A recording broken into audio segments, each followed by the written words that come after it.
అన్నయ్య అసలు నాతో మాట్లాడదు, వల్లీదేవిని వివాహం చేసుకోవాలనుకుంటున్నాను అన్నయ్య అన్నాడు.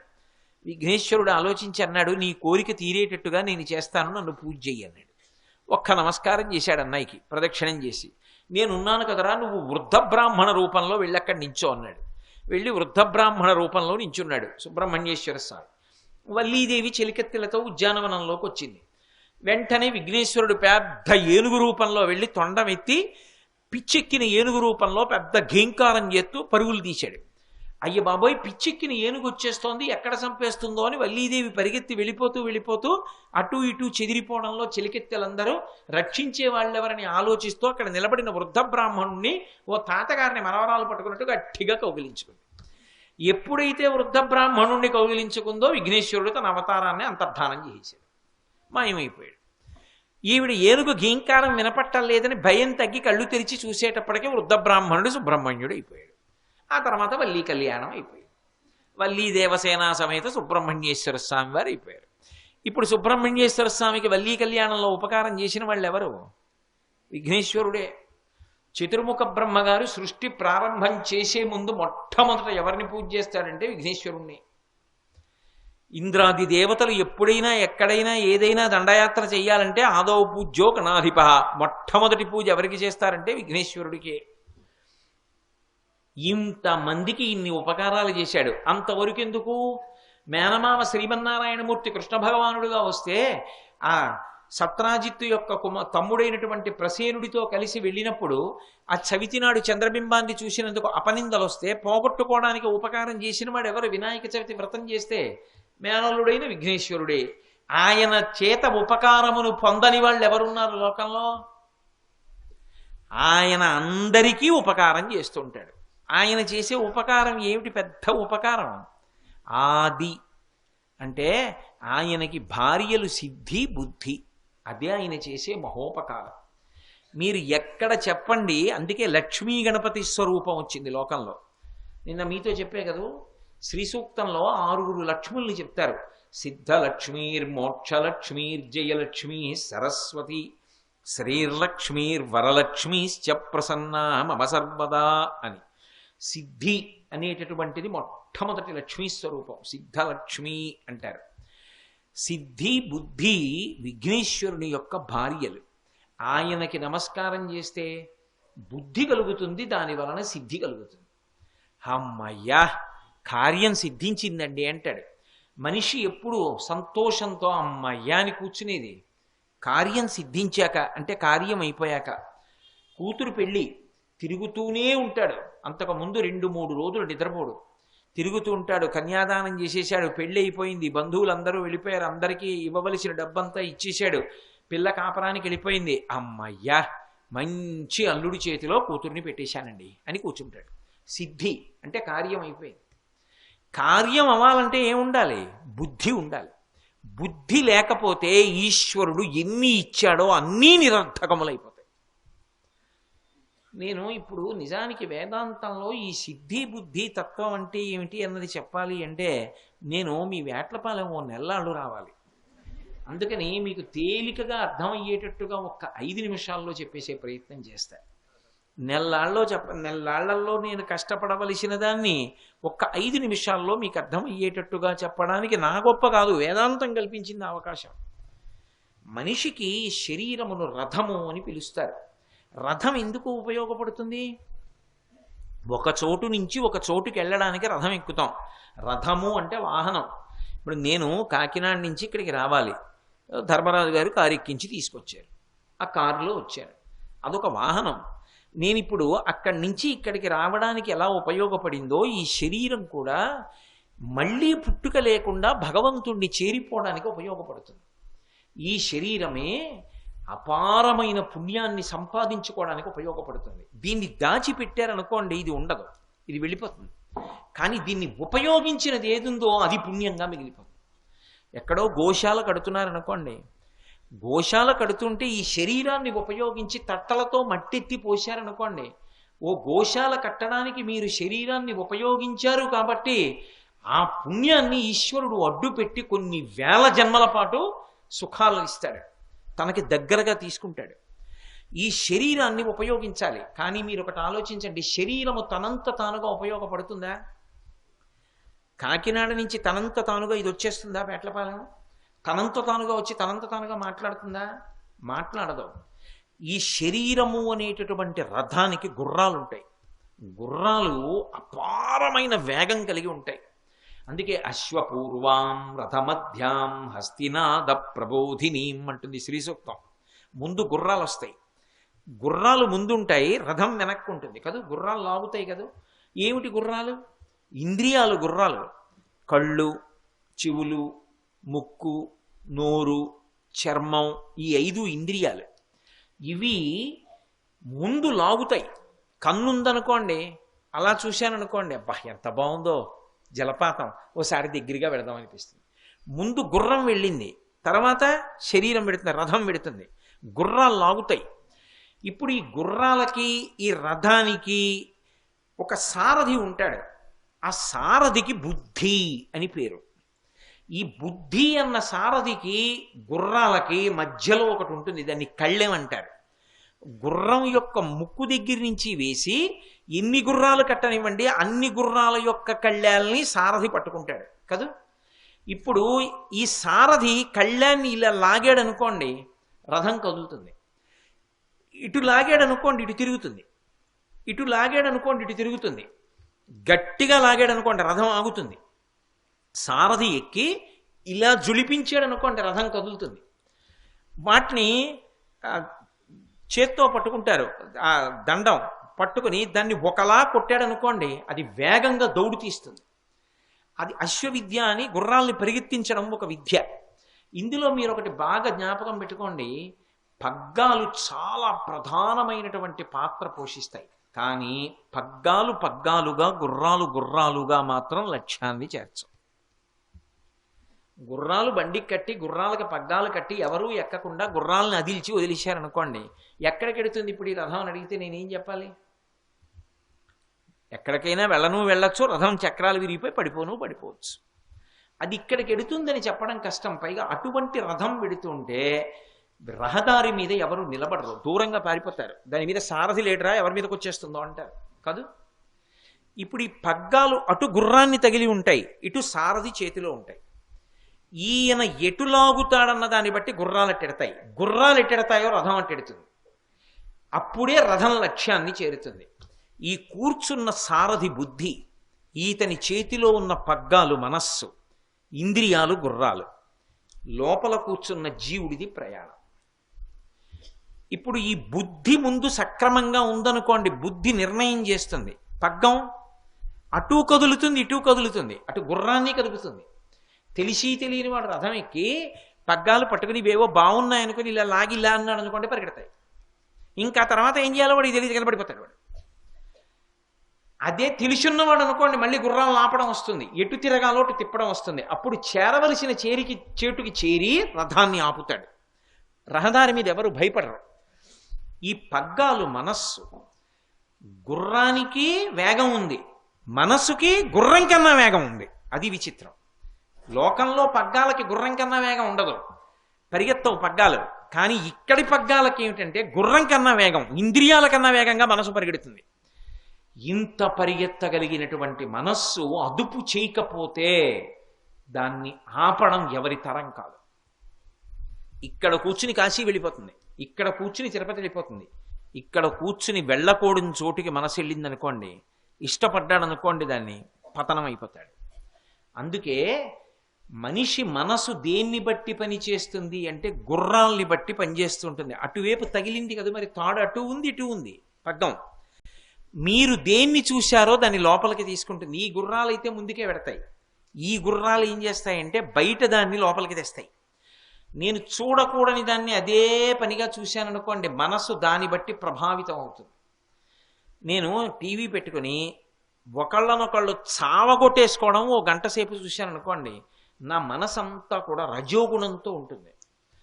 నేను టీవీ పెట్టుకుని మంచి వీణాగానం విన్నాను అనుకోండి, మంచి సంగీతం విన్నాను అనుకోండి. ఈ మధ్య నాకు ఎవరో హరిప్రసాద్ చౌరాసియా ఒక నదీ ప్రవాహం వెళ్ళి సముద్రంలో కలిసిపోవడం ఎలా ఉంటుంది అనేటటువంటి దాని గురించి ఆయన చేసిన కచేరీ క్యాసెట్ ఇచ్చారు.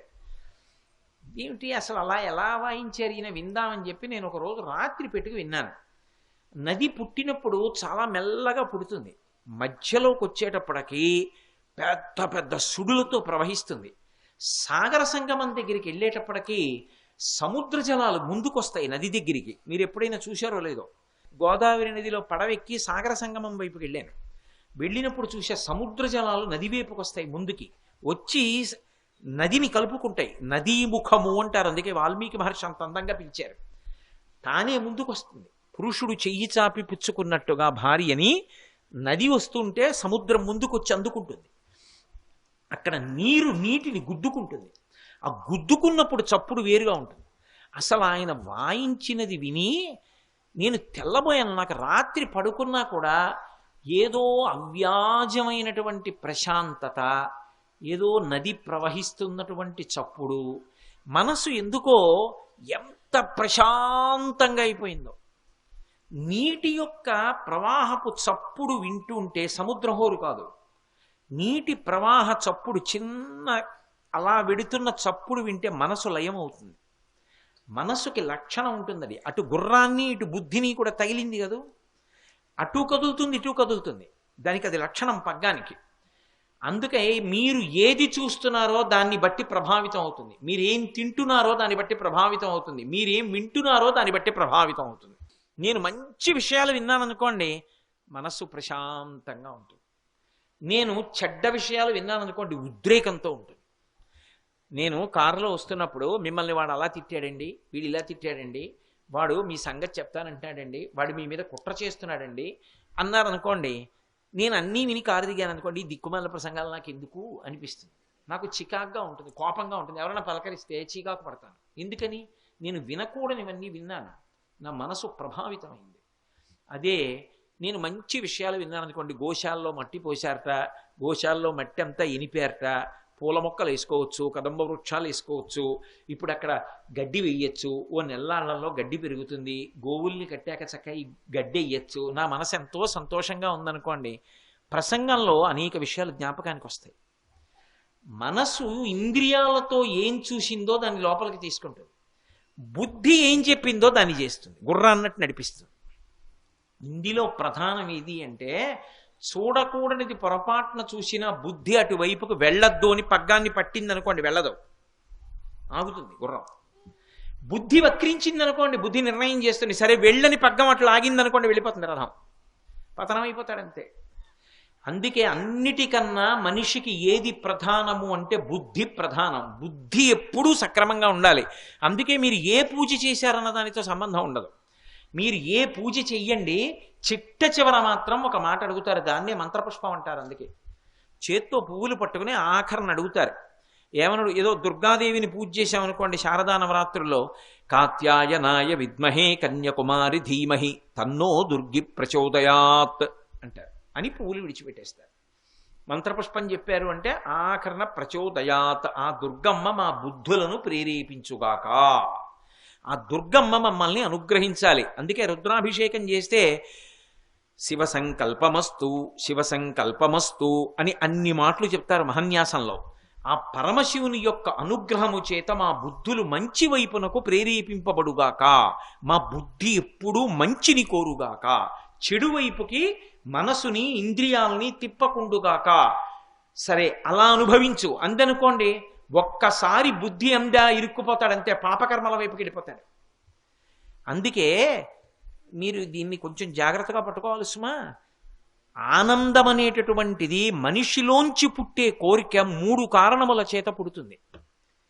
ఒకటో స్థాయి దేనికి పుడుతుంది అంటే దీని సుఖం కోసం పుడుతుంది. మొదటి కోరిక దీనికి వస్తుంది, ఇది బాగుండాలని కోరుతుంది. ఎందుకో ఈ ప్రసంగాలన్నీ, హాయిగా ఇంటి పట్టున కూర్చుంటే సుఖంగా కూర్చోవచ్చు కదా, ఈ తిరుగుడు ఏమిటి, ఈ ప్రసంగాలు ఏమిటి, ఎందుకు వచ్చినల్లరి అంటే శరీరం సుఖపడాలి.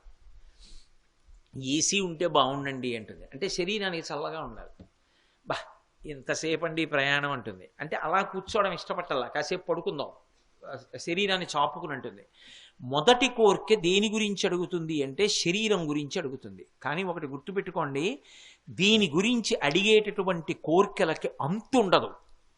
మనస్సు పగ్గాలు సంకల్ప వికల్పం చేస్తూ ఉంటాయి, అటు కదుపుతాయి ఇటు కదుపుతాయి. అందుకే అది కదిపేటప్పుడు పగ్గలు మరి లాగుతూ ఉంటారు కదా, ఇలా ఇలా ఇలా ఇలా లాగుతూ ఉంటారు. అటు తలని లాగుతూ ఉంటుంది, గుర్రం తలని, ఇటు ఈ చెయ్యి లాగుతూ ఉంటుంది. లాగుతున్నప్పుడు అట ఇట, అది సంకల్పం ఇది వికల్పం. ఒకటి చెప్తుంది వదిలేస్తుంది, చెప్తుంది వదిలేస్తుంది, ఒకటే చెప్పదు, అనేకం చెప్తూ ఉంటుంది. ఈ శరీరానికి సంబంధించి ఇది ఉంటే బాగుండు, అది ఉంటే బాగుండు, కొబ్బరికాయ పచ్చడి చేశాను అన్నామనుకోండి, కొబ్బరికాయ శనగపప్పు వేస్తే బాగుండేదండి, అంటే ఇది తినడానికి బాగుండాలి. ఈ శరీరానికి సంబంధించిన సుఖాలు అనంతంగా అడుగుతుంది. మీరు తీరుస్తూ వెళ్ళిపోవడం ఒక్కటే అలవాటు చేశారనుకోండి, అగ్నిహోత్రంలో నెయ్యి పోయడం, అది దానికి అంతు ఉండదు, అగ్ని ఆరదు, ఎంత పోసినా భగ్గుని లేస్తూ ఉంటుంది. ఆ తర్వాత స్థాయిలో నియంత్రించారనుకోండి, ఎన్నాళ్ళు ఈ దిక్కుమాల కోరికలు, ఈ శరీరాన్ని పణంగా పెట్టకపోతే ఇది సొక్కిపోతుందని గోశాలకు వెళ్ళి శ్రమదానం చేయకపోతే, గురువుగారని చెప్పి శ్రమదానం చేయకుండా కూర్చుంటే, అయ్యో గురువుగారు అలిసిపోవడం ఏంటంటే మీరు కూర్చోండి మేము చేస్తామంటే గురువుగారు ఏమైపోతాడు? పాడైపోడు. మరి ఆయనకి శరీరం లేదు, ఆయన చెయ్యొద్దు, ఆయన చెయ్యాలి. ఆయనకి శరీరం లేదు, మరి ఆయన చెయ్యాలంతే వెళ్ళి. అంతేకాని నేను ఒక్కడిని చేయనండి అంటే మంచిదే, కూర్చో, ఎందుకు పనికి రాకుండా పోతావు. ఆ శరీరం వల్ల ఏం సాధించావు? గంట కూర్చుని వెళ్ళిపోతుంది అంతే. అదే మట్టి తట్టు ఎత్తినవాడు ఎవడో వాడి జీవుడు తరిస్తాడు. శరీరాన్ని దాటిందనుకోండి మనసుకి సుఖాన్ని అడుగుతుంది. మనసుకి సుఖం అంటే ఈ పాట విందాం, ఆ పాట వింటే ఏమొచ్చిందే, త్యాగరాజస్వామి వారి కీర్తన వినవే అన్ననుకోండి, అబ్బా త్యాగరాజస్వామి కీర్తన మనకేమర్థం అవుతుంది, ఇది అనుకో గోదావరి గట్టుంది, గట్టు మీద చెట్టు ఉంది, చెట్టు మీద పుట్టుంది, పుట్ట మీద పెట్టుంది, అర్థం అవుతుంది. విను, ఇవే వినమంటుంది ఎంతసేపు. ఇవి ఎంతసేపు వింటే మాత్రం నీకేమొచ్చింది? ఉయ్యాల ఎక్కి ఎంతసేపు ఊగితే కాశీ పెడతావు, రైలు ఎక్కితే కాశీ పెడతావు. మనసుకి నాకు ఇది బాగుంది కాబట్టి అది ఉపకారం చేసినా చేయకపోయినా ఇదే చేస్తానంట. నేను ఒక్క చెవికి చెప్పా, ఇంకా అలా ఇంద్రియాలకు ఎన్ని లక్షలు ఉంటాయో. అది మనోస్థాయిలో ఏమిటి సాధిస్తావు? జీవుడికి ఏం ఉండదు దానివల్ల. కానీ కొన్ని తీర్చకుండా సాధ్యం కాదు. కానీ దాన్ని పట్టుకోవద్దని శాస్త్రం అనడానికి రహస్యం అక్కడ ఉంటుంది. అంతిమంగా జీవుడికి ఏమిటి ప్రయోజనం అన్నది ప్రశ్న. మూడో స్థాయి ఉంటుంది. అక్కడ ఏమడుగుతాడంటే నా జీవుడికి ఉపకారమేమి అని అడుగుతాడు. ఇది చేస్తాను. ఈ జీవుడు ఎప్పుడు ఈ శరీరంలో ఉండడుగా, ఓ 20 ఏళ్ల తర్వాత అయినా ఇది వదిలేస్తాడుగా. వదిలేసిన తర్వాత ఈ జీవుడికి ఏమైనా ఉపకారం జరుగుతుందా? ఏమైనా ఉత్తమ లోకాలకు ఎడతాడా? వచ్చే జన్మలో భార్యాబిడ్డలకి అన్నం సంపాదించి పెట్టగలుగుతానా? పుణ్యంతో ఆరోగ్యంగా ఉండగలుగుతానా? భయంకరమైన జన్మలలోకి వెళ్లకుండా ఉంటానా? ఆరోగ్యంగా ఉంటానా? దానికి తగిన పని ఏమిటో చెప్పండి, అది చేస్తాను. ఇప్పుడు తను సుఖపడడానికి కాదు కోరికే, తన జీవుడి యొక్క అభ్యున్నతి కొరకు కోరికే. దాన్ని కోరికే అని పిలవరు. ఎందుకంటే జీవుడి అభ్యున్నతి కొరకు చేసే ప్రతి పని ఇతరులకు ఉపకారం అయిపోతుంది. నా జీవుడు బాగుపడాలని నా దగ్గర 4 పంచెలు ఉంటే 2 పంచెలు ఇచ్చేసాను అనుకోండి. ఇప్పుడు నా జీవుడు బాగుపడ్డం మాట దేవుడు ఎరుగు, ఇంకో 2 పంచెలు ఎవరికో ఇచ్చానా? అందుకే ఇక దాన్ని కోరికే అని పిలవరు. ఆ స్థాయికి వెడితే ఇది బుద్ధి అంటారు. బుద్ధి ఎదగలేదురా వీడికి అంటారు. వీడికి బుద్ధి ఎదగలేదురా అంటారు. బుద్ధి ఎదగలేదురా అంటే అర్థం ఏమిటంటే వీడికి తరించడం రాలేదు. ఎప్పుడు ఏది కోరుకోవాలో ఎలా ఎదగాలో చేత కాకుండా ఉండిపోతున్నాడు. ఇది బుద్ధి ఎక్కడ కలుగుతుందో, బుద్ధి ఎక్కడ పండుతుందో అక్కడ సిద్ధి సంభవిస్తుంది. ఎవరి దగ్గర ఎలా ఉంటాలో అలా ఉంటేనే కదండి కూతురు పెళ్ళి అవుతుంది. ఆయన ఎంత గొప్పవాడైనా కావచ్చు. కానీ ఆడపిల్ల పెళ్లి చేసేటప్పుడు ప్రతి వాళ్ళ దగ్గర ఇలా ఉండాలి గౌరవంగా. మరి ఉండి తను కాబట్టి అన్నం పెట్టేది, అయ్యో రండి భోజనం చేయండి, కోప్పడితే ఎలాగండి అంటూ ఉండాలి. అంటేనే సిద్ధి. ఆ తర్వాత పెళ్ళి అయిపోయిన తర్వాత చిన్న బుద్ధులు పోనిద్దురు అంటాడు. కోప్పడ్డాడు అనుకోండి, రగడ జరగదు అక్కడ. ఎక్కడ ఎలా ఉండాలో అలా ఉంటే సిద్ధి. అమ్మయ్యా కార్యం పూర్తయింది. ఆ సిద్ధి కలగాలంటే బుద్ధి ముందు ఉండాలి. ఈ బుద్ధిని ఇచ్చేవాడు ఎవరంటే విఘ్నేశ్వరుడు. ఇది ఎక్కడి నుంచి ఎక్కడి వరకు? ఇప్పుడు నేను ఉపన్యాసం మొదలు పెడితే ఉపన్యాసంలో ఏం చెప్పాలి అన్నదానికి కావలసినటువంటి ఆలోచన నాకు తట్టడం దగ్గర నుంచి నా జీవితం సిద్ధి పొందడం వరకు ఆయన సిద్ధి పొందేశారండి అంటారు. సిద్ధి పొందడం అంటే పండిపోవడం. ఆయన పండిపోయాడండి జీవితంలో అంటారు. పంటలు వేసుకున్నామండి అంటారు. పంట పండిందండి అంటారు. అంటే చివరకు వచ్చేసింది, చేతికి వచ్చేసింది. అంటే ఆయన జీవితం తరించిపోయింది. ఆయన ఎక్కడికి చేరుకోవాలో అక్కడికి చేరిపోయాడు. ఈ బుద్ధి సిద్ధి ఎవరిస్తారు అంటే విఘ్నేశ్వరుడు ఇస్తాడు. ఆ బుద్ధి సిద్ధి పక్కన భార్యలుగా కూర్చుని ఉండాలా? ఒక్క విఘ్నేశ్వరుడి విషయంలో మాత్రం పక్కన అక్కర్లా. ఎందుకని? ఎటువైపు దంతం లేదో అటువైపు అమ్మవారు ఉందని గుర్తు. ఎంత విచిత్రం ఆ మూర్తి ఉపాసన అసలు. కాబట్టి ఇప్పుడు అసలు ఆయనని పూజ చెయ్యని వాళ్ళు, ఆయన వలన ఉపకారమును పొందనటువంటి వాళ్ళు ఎవరైనా ఉంటారా? అందుకే విధీంద్రాది మృగ్యా అన్నారు శంకరులు. ఆయన వలన ఉపకారమును పొందనివాడు కాని, ఆయన ఉపకారము నాకు అక్కరలేదన్నవాడు కాని లోకమునందు ఉండడు. అందరూ ఆయన వలన ఉపకారమును పొందవలసిన వారే తప్ప నాకు విఘ్నేశ్వరుడి ఉపకారం అక్కర్లేదండి అనేటటువంటి వాడు లోకమునందు ఉండడు. ఎందుకంటే మీరు ఒక్కటి బాగా పట్టుకోవాలి. అసలు మనిషి జన్మలో తనంత తాను ఎవరి దగ్గరికి వెళ్ళి నేర్చుకోవలసిన అవసరం లేకుండా వచ్చేటటువంటి విషయాలు చాలా మటుకు స్వార్థంతో కూడుకున్నవే ఉంటాయి. ఇప్పుడే నువ్వు దాచేసుకోరా అని ఎవరు చెప్పక్కర్లేదు, వాడే దాచేసుకోవడం మొదలు పెడతాడు. అబద్ధాలు ఆడకరా, అబద్ధాలు ఆడరా అని ఎవరు చెప్పక్కర్లేదు, అబద్ధాలు వాడే ఆడతాడు. నిజం చెప్పరా అని ఎవడన్నా చెప్పాలి. అంతేగాని ఏమండి మీరు అబద్ధం చెప్పండి సార్, ఏమిటి జీవితంలో ఒక్క అబద్ధం చెప్పరు సార్ అని ఎవరికి చెప్పక్కర్లేదు. ప్రతి అబద్ధాలు ప్రతివాడు ఆడతాడు. మంచి చెప్తే కానీ రాదు, చెడు చెప్పకుండా వస్తుంది. చెప్పకుండా వచ్చేటటువంటి చెడుని తొలగించి మంచిని ఇచ్చి, ఆయన అంత పెద్ద రూపంతో ఉన్నవాడు, నింద్యమైన జీవితం అంటే 10 మందితో తిట్టబడే జీవితంలో ఉన్నవాడిని మహానుభావుడని లోకమంతా 2 చేతులు ఎత్తి నమస్కరించేవాడిగా చేస్తాడు. అందుకే ఎలక వాహనం ఏమైనా సమంజసంగా ఉంటుందండి? ఆయనకి వాహనంగా ఏది ఉండాలి? ఏనుక్కు. అసలు ఏనుక్కి వాహనం ఉండాలి అంటే ఎంత పెద్దది ఉండాలి? లోకంలో ఏనుక్కన్నా పెద్ద ప్రాణి లేదు. ఇంకా అది ఎక్కి కూర్చోవాలంటే ఎంత పెద్ద ప్రాణి ఉండాలి? దానికి ఓ పెద్ద రథం ఉండాలి. ఆ రథాన్ని లాగడానికి ఇంకో 50 ఎద్దులో 100 ఎద్దులో కట్టాలి దానికి. కానీ మరి ఆయన దేని మీద కూర్చుంటున్నాడు? ఎలక మీద కూర్చుంటున్నాడు. చచ్చి ఊరుకోదు నెత్తురుకొక్కుని. మరి ఏనుగేమిటి ఎలకెక్కి వెళ్ళడం ఏమిటి? మన అందరం ఎలక మీద ఏనుగు ఎక్కుతుందండి, విఘ్నేశ్వరుడు అండి, ఎలక వాహనం అండి అని దానికి నమస్కారాలు పెట్టడం ఏమిటి? అంటే అది ఎవరో కాదు, అది నింద్యుడు అన్న మాటకు అర్థం ఏమిటంటే తనంత తానుగా ఎప్పుడూ చెయ్యకూడని పనులు చేస్తూ బ్రతికేటటువంటి స్వభావము కలిగినవాడు. మీరు ఏమనుకోకపోతే మీరు అని నేను అనలేను కాబట్టి నేను, మీరు కొద్దిగా విశాల హృదయంతో ఒప్పుకుంటే మనం. ఎందుకు నింజుడు? ఎలకేం చేస్తుంది? బొరియలు ఎడుతుంది. మనం ఏం చేస్తాం? ఇల్లు కట్టుకోవాలంటే శంకుస్థాపన గొయ్యి తీస్తాం ముందు. పంట పండాలి, నాగలతో భూమి మీద గాడి పెడతాం.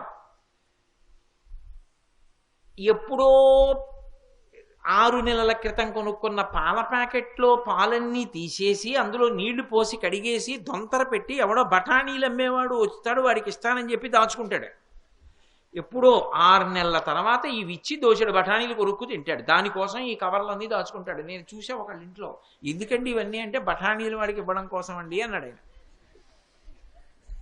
అలా దాచుకుంటాడు. ఎలకేం చేస్తుంది?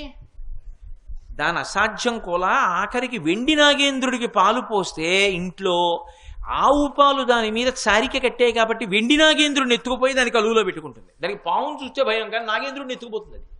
దానికి ఎందుకు ఏం చేసుకుంటుంది నాగేంద్రుడిని? దానికి అక్కర్లేదు. మనని ఎవడు నమ్ముతాడో వాడినే మోసం చేస్తాం. ఎవరింట్లో ఉంటుందో వాడి వేళ్లే కొరుకుతుంది ఎలక. నేను ఏలూరులో ఒకప్పుడు ఒకళ్ళ ఇంట్లో పడుకున్న రాత్రి. ఆయన పడుకోబోయే ముందు చెప్పాడు నాకు దిక్కుమాలిన మాట. ఏమండి ఎలకలు ఉన్నాయి, వేళ్ళు కొరుకుతాయి, జాగ్రత్త అన్నాడు. ఇంకా నిద్ర ఏం పడుతుంది? వీడు ఎలకలు ఉండడం ఏమిటి, వేళ్ళు కొరకడం ఏమిటండి బాబు అన్నాను. అంటే ఏం చేయనండి, ఇంటి నిండా ఏం చేసినా ఎలకలే, అవి వేళ్ళు కొరుకుతాయండి అన్నాడు. నిజంగా కొరికిందో రాత్రి వేళ వచ్చేది. అది ఏమిటో మరి ఆ యజమాని వేళ్ళు కొరుకుతాయి అవి రాత్రిళ్ళు. ఆ ఎలుక ఎవరు యజమానో ఎవడింట్లో అదుంటో వాడి చూరులోనే ఉంటుంది. వాడింట్లోనే పట్టుకుపోయి తినేస్తుంటుంది. వాడి వేళ్లే కొరికేస్తుంది. నా అంత భద్రంగా ఎవ్వరూ లేరనుకుంటుంది. ఎక్కువ సంతానానికి అంటుంది. నేను ఆ మాట ఎందుకు అనాలి? అది బురియలో ఉంటుంది, మనలాగే చీకట్లో ఉంటుంది, మనము అజ్ఞానంలో ఉంటాం. మృత్యువు రాదని ధైర్యంగా ఉంటాం. పిల్లి ఎక్కడ వస్తుందిలే నాకు తెలిసిపోతుంది అనుకుంటుంది. కాళ్ళకి చప్పుడవ్వకుండా పాదాలలో మాంసపు తిత్తులున్న పిల్లి కలుగు దగ్గర కూర్చుని ఠక్కును పట్టేస్తుంది ఎలకని. మృత్యు ఎప్పుడు వస్తుందో చడి చప్పుడు లేకుండా వచ్చి ఎత్తుకుపోతుంది మనని. ఎలకకి మనకి ఏమిటి తేడా? కానీ ఇలాంటి ఎలక, ఇన్ని దుష్ట లక్షణాలు ఉన్న ఎలక, ఇంత నల్లటి ఎలక విఘ్నేశ్వరుణ్ణి మాత్రం తన మీద పెట్టుకుంటే అనింద్యుడైపోయి విఘ్నేశ్వరుడితో సమానంగా పూజింపబడుతున్నాడు. మనం ఎంత సంసారంలో ఉండి ఏమీ తెలియని వాళ్ళమైనా గుండెల్లో విఘ్నేశ్వరుణ్ణి పెట్టుకుని గౌరవించి నమస్కరించడం మొదలు పెడితే మనం కూడా నింజులము కాని అనింజులమైన ఎలకలమవుతాం. వహించుట అంటే ఆయనని లోపల పెట్టుకొనుట, గుండెల్లో పెట్టుకోవడం.